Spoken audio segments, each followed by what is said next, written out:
नमस्कार दोस्तों, स्वागत है आपका अपने इस प्यारे से यूट्यूब चैनल में। तो किसान साथियों, आज हम बात करेंगे कि लहसुन में जो कंद फटने की समस्या है वो काफ़ी ज़्यादा जो है अब देखने को मिल रही हैं। तो उसमें क्या क्या कारण हो सकते हैं और किस प्रकार से जो है हम उसको नियंत्रित कर सकते हैं, इसी के बारे में हम पूरी चर्चा वीडियो में करेंगे। तो वीडियो में शुरू से अंत तक बने रहिएगा। नमस्कार दोस्तों, मैं हूं ललित और आप देख रहे हैं अपना यूट्यूब चैनल किसानों का साथी 8720। तो किसान साथियों, जो कंद फटने की समस्या आती है उसमें क्या है कि लहसुन के कंद से जो है काफ़ी सारी पत्तियां निकल जाती है, यानी कि एक कमल के फूल की जैसे उसकी संरचना बन जाती है और जिसे लोग कंद फटना या फिर तने फटने की समस्या को कहा जाता है। तो किसान साथियों, सबसे पहले ये जो मेन समस्या होती है ये होती है हमारे खेत में अधिक अगर नमी हमने रखी है, फसल एक लिमिटेड टाइम तक बड़ी हो चुकी है और उसके बाद भी हम लगातार उसमें चौथे या पाँचवें दिन नमी बनाए रख रहे हैं, तो ये भी एक उसका कारण हो सकता है। दूसरा किसान साथियों, हम बात करें तो उसमें नाइट्रोजन की अधिकता के कारण भी जो है कंद फटने की समस्या आती है, यानी कि लगभग फसल हमारी 2 से ढाई महीने की हो चुकी है और उसके बाद भी हम लगातार यूरिया का इस्तेमाल कर रहे हैं, तो ये दिक्कत आगे जाकर जो है आपको देखने को मिल सकती है। तो आपकी भी फसल जो है 2 ढाई महीने की हो चुकी हैं, तो उसमें जो है आप अब सावधानियां रखना स्टार्ट कर दीजिएगा, क्योंकि इस प्रकार की अगर समस्या आपके खेत में आती है तो उससे जो है आपका प्रोडक्शन कहीं ना कहीं लॉस होगा। क्योंकि कंद फटने से क्या है कि उसकी क्वालिटी तो ख़राब होगी ही होगी, उसके साथ ही उसके प्रोडक्शन और उसके वजन पर भी इफेक्ट पड़ेगा। तो इसलिए जो है अब सावधानियां आप थोड़ी उसमें बरतना स्टार्ट कर दीजिए। तीसरे किसान साथियों, हम बात करते हैं तो इसमें क्या है कि एक समय के बाद जब प्लांट में जिब्रेलिक एसिड की मात्रा जब वो बनाता है, उसके बाद जब कंद बनने के उसका समय आता है तो उसमें जो है एब्सिसिक एसिड की मात्रा बढ़नी चाहिए। लेकिन जब ऐसी स्थिति बनती है तो जो प्लांट है उसमें जिब्रेलिक एसिड बनता जाता है और एब्सिसिक एसिड कम होता जाता है। इसके चलते भी हमारी लहसुन में जो है कंद फटने की समस्या आ सकती है या तना फटने की समस्या आ सकती है।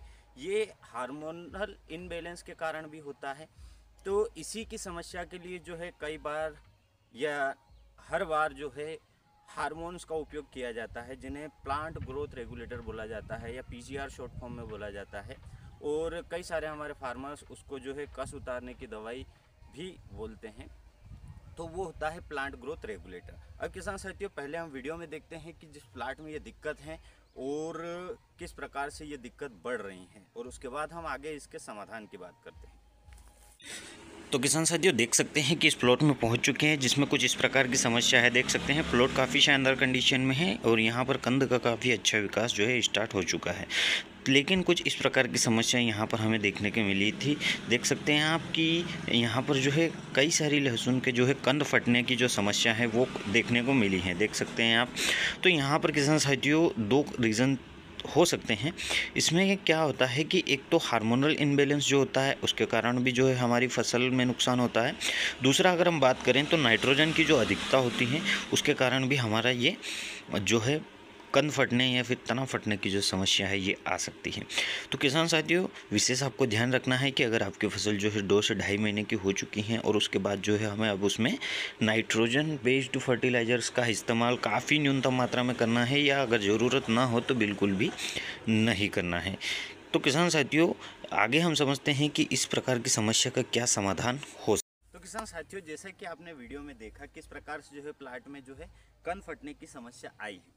अब किसान साथियों, इसकी अगर हम बात करें कि इसमें किस प्रकार से हम जो है इसका समाधान कर सकते हैं, तो उसके लिए किसान साथियों हमें जो है प्लांट ग्रोथ रेगुलेटर का इस्तेमाल करना है, जिसे पीजीआर बोला जाता है। तो उसके इस्तेमाल से किसान साथियों काफ़ी हद तक जो है इस समस्या से छुटकारा आपको मिल सकता है। तो इसके लिए मार्केट में कई सारे प्रोडक्ट अवेलेबल हैं, लेकिन जो मेनली यूज़ होते हैं उसमें अगर हम बात करें तो पेक्लाब्यूट्राजोल जो कि 40% में आती है, सुमिटोमो कंपनी की जो ताबुली के नाम से प्रोडक्ट आता है, आप उसका भी इस्तेमाल कर सकते हैं।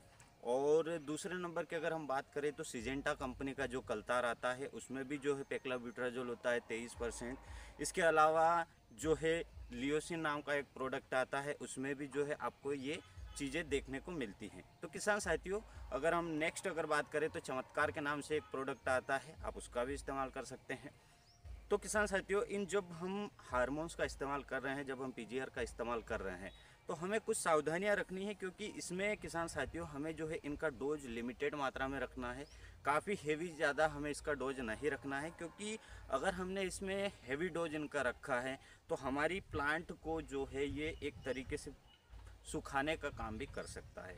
तो इसलिए लिमिटेड मात्रा में आप इस्तेमाल करें। अगर आप ताबुली का इस्तेमाल कर रहे हैं तो लगभग आप आधा ml उसका इस्तेमाल कर सकते हैं, यानी कि 25 ml आप प्रति बीघा के हिसाब से उसका इस्तेमाल कर सकते हैं। इसके साथ किसान साथियों, अगर आप कलतार का इस्तेमाल कर रहे हैं तो 50 ml प्रति बीघा के हिसाब से आप उसका इस्तेमाल कर सकते हैं, लेकिन इससे ज़्यादा हमें इनका डोज नहीं रखना है।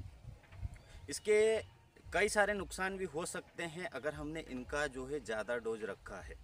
तो आप जो है लिमिटेड मात्रा में ही इन पीजीआर का इस्तेमाल करें, ताकि प्लांट की ग्रोथ भी रुक जाए और जो है प्लांट को किसी प्रकार से ज़्यादा हानि ना हो। क्योंकि अगर ज़्यादा हमने इस्तेमाल करा है तो प्लांट बिल्कुल पूरी तरीके से सूखना स्टार्ट हो जाएगा, जिससे कि हमारे कंद की साइज पे भी इफेक्ट पड़ सकता है। तो इसलिए अपना जो है ताबुली आप रख सकते हैं 25 ml प्रति बीघा, और कलतार आप इस्तेमाल कर सकते हैं 50 ml प्रति बीघा के हिसाब से। इसके साथ ही किसान साथियों, आप इसमें बोरोन का भी इस्तेमाल कर सकते हैं। कई सारे फार्मर्स अगर जो तना और कंद फटने की समस्या आती है तो उनके दिमाग में जो है सबसे पहले चीज़ आती है कि बोरोन का इस्तेमाल करें। आप बोरोन का इस्तेमाल कर सकते हैं, लेकिन बोरोन जितना आपके लिए फ़ायदेमंद है उतना ही ज़्यादा उसके नुकसान भी हैं। क्योंकि किसान साथियों, बोरोन जो एक माइक्रोन्यूट्रिएंट की कैटेगरी में आता है, प्लांट को बहुत ही कम मात्रा में उसकी आवश्यकता होती है।